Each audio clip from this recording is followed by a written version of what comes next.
you're totally right that USA has an agreement with Kingdom of Denmark since 1951. And according to that agreement, USA can put as many soldiers as they want in the Greenland, or they can have as many bases as they want. So this argument, there is no argument, Maru. Basically, this is the imperialistic hubris which we are seeing in the other part of the world right now. And this shouldn't be strange for us, because we are victim of this imperialistic mindset, at least for after the Second World War, like more than 100 years or even more than that.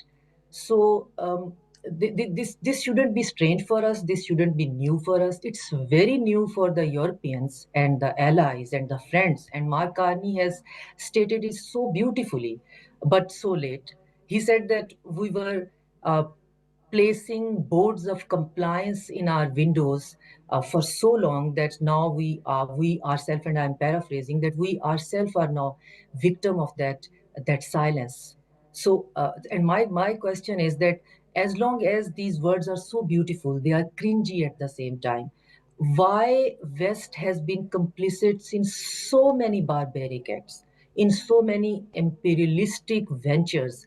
Now it's their turn, and now they are tasting the taste of that medicine, that bitter medicine. And I'm extensively reiterating this thing that Europe will give up on Greenland, and that's what they have done. In the Davos, the recent news is that Trump and Mark Rutte, they have signed an agreement, and Trump also announced that we have done that. America has signed an agreement with Mark Rutte, the uh, chairperson or CEO of NATO, and now the Greenland is ours.